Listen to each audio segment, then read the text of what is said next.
இங்கே பதிவு செய்திருக்கிறார். அதேபோல திரு ER ஈஸ்வரன் அவர்கள் இந்த பிரச்சனையை அரசியல் ரீதியாக பார்க்காமல் தமிழக மீனவர்கள் மற்றும் படகுகள் தொடர்ந்து சிறைபிடிக்கப்பட்டு வருவதை பற்றி குறிப்பிட்டு வரவேற்று பேசியிருக்கிறார்கள். திரு ப. அப்துல் சமத் அவர்கள் மற்றும் திரு மு. ஜெகன்மூர்த்தி அவர்கள் தமிழக மீனவர்கள் படக்கூடிய துன்பங்களை குறித்து குறிப்பிட்டு மாண்புமிகு பிரதமர் இலங்கை செல்லும்போது இதை பேச வேண்டும் என்று வலியுறுத்தி காட்டி வரவேற்றிருக்கிறார். டாக்டர் சதன் திருமலைக்குமார் அவர்கள் திரு வைகோ அவர்கள் நாடாளுமன்றத்தில் வலியுறுத்தி பேசியதை குறிப்பிட்டு அதை வரவேற்றிருக்கிறார்கள். மாண்புமிகு உறுப்பினர் ராமச்சந்திரன் அவர்கள் உரையாற்றுகையில் 1974 மற்றும் 76 ஆண்டுகளில் போடப்பட்டிருக்கக்கூடிய ஒப்பந்தங்கள் குறித்து விரிவாக உரையாற்றிய கருத்துக்களை தெரிவித்து வரவேற்றிருக்கிறார். இந்திய கம்யூனிஸ்ட் கட்சியினுடைய மார்க்சிஸ்ட் கட்சி உறுப்பினர் திரு VP நாகைமாலி அவர்கள் உரையாற்றுகையில் நீதிமன்ற வழக்கு குறித்தும் நாம் எடுக்க வேண்டிய முடிவு குறித்தும் தனது கருத்துக்களை தெரிவித்திருக்கிறார்கள். திரு SS பாலாஜி அவர்கள் உரையாற்றுகையில் தமிழக அரசோடு கலந்தாலோசிக்காமல் நாடாளுமன்றத்தின் உரிய வகையில் ஒப்புதல் பெறாமல் 1974 ஆண்டு போடப்பட்ட ஒப்பந்தம் குறித்து வெளியில் பரப்பப்படும் உண்மைக்கு மாறான செய்திகள் குறித்தும் விரிவாக பேசியிருக்கிறார். பாரதிய ஜனதா கட்சியை சார்ந்த மாண்புமிகு உறுப்பினர் திருமதி வானதி சீனிவாசன் அவர்கள் உரையாற்றுகையில் மீனவர் நலனுக்காக தனி அமைச்சகம் உருவாக்கப்பட்டது போன்ற நல்ல விஷயங்களை குறிப்பிட்டு அன்றைக்கு இந்த ஒப்பந்தம் குறித்த விவாதம் நாடாளுமன்றத்தில் நடைபெற்ற போது மறைந்த பாரத பிரதமர் திரு வாஜ்பாய் அவர்கள் கடுமையாக எதிர்த்தது பற்றி குறிப்பிட்டு வரலாற்று தவறு சரி செய்யப்பட வேண்டும் என குறிப்பிட்டார்.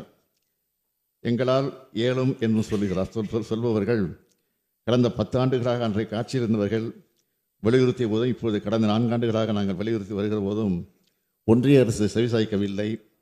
இன்றைக்கு இந்த தீர்மானம் ஒருமனதாக நிறைவேற்றப்பட்டு ஒன்றிய அரசுக்கு அனுப்பப்பட்ட பிறகாவது செய்வதற்கு நம்முடைய மாண்புமிகு உறுப்பினர் அவர்கள் அங்கே இருக்கக்கூடிய தலைவரிடத்தை வற்புறுத்துவார் என்று நம்புகிறேன். அவரும் வரவேற்று தீர்மானத்தை வரவேற்றிருக்கிறார், மகிழ்ச்சி. அதேபோல் மாண்புமிகு JK மணி அவர்கள் வரவேற்று உரையாற்றுகளின் தீர்மானத்தை நிறைவேற்றி ஒன்றிய அரசுக்கு அனுப்புவதோடு ஒரு குழு நேரடியாக இந்திய பிரதமர்கள் நேரில் சந்தித்து தமிழக மீனவர்கள் படும் வேதனை பற்றிய விவரங்களை சுட்டிக்காட்டி கச்சத்தீவை மீட்க வேண்டியதன் அவசியத்தை பற்றி வலியுறுத்த வேண்டும் என்று குறிப்பிட்டிருக்கிறார். அதையும் வரவேற்றிருக்கிறார். மாண்புமிகு கு. செல்லப்பிறந்தகை அவர்கள் உரையாற்றுகையில் 1921 ஆண்டு முதல் நடைபெற்ற நிகழ்வுகள் எல்லாம் குறிப்பிட்டு தீர்மானத்தை வரவேற்று பேசியிருக்கிறார்.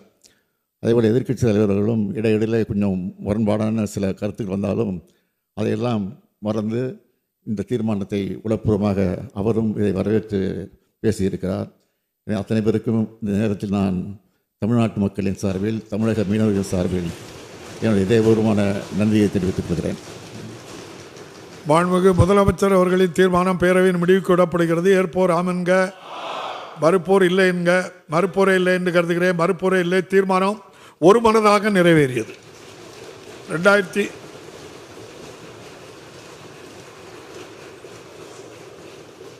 2025-26 ஆண்டுக்கான மானிய கோரிக்கையின் மீது விவாதமும் வாக்கெடுப்போம்.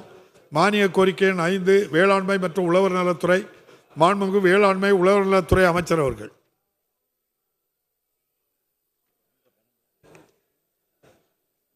மாண்புமிகு பேரவைத் தலைவர் அவர்களே, வேளாண்மை மற்றும் உழவர் நலத்துறை பற்றிய மானிய கோரிக்கை எண் 5 கீழ் வருவாய் கணக்கில் ரூபாய் 15,225.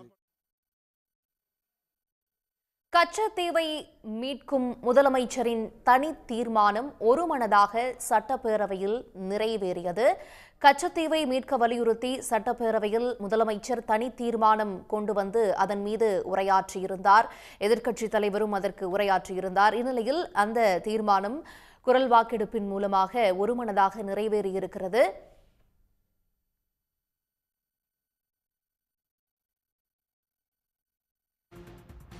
கச்சத்தீவை மீட்கும் முதலமைச்சரின் தனி தீர்மானம் சட்டப்பேரவையில் நிறைவேறியிருக்கிறது. முதலமைச்சரின் தனி தீர்மானம் சட்டப்பேரவையில் ஒருமனதாக நிறைவேறியுள்ளது. கச்சத்தீவை மீட்க வலியுறுத்தி சட்டப்பேரவையில் முதலமைச்சர் மு. க. ஸ்டாலின் கொண்டு வந்த தனி தீர்மானம் நிறைவேறியுள்ளது.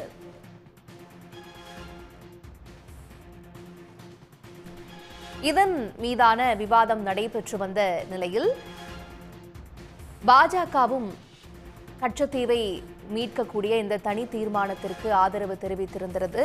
எதிர்க்கட்சித் தலைவர் இது தொடர்பாக விவாதத்தில் பேசிய பொழுது முதலமைச்சர் நீங்களும் இதற்கு ஆதரவு தெரிவிக்க வேண்டும், தமிழக மீனவர்களின் நலன் கருதி என்று தெரிவித்திருந்தார். உடனுக்குடன் செய்திகளை தெரிந்து கொள்ள சன் நியூஸ் பெல் ஐகானை கிளிக் பண்ணுங்க.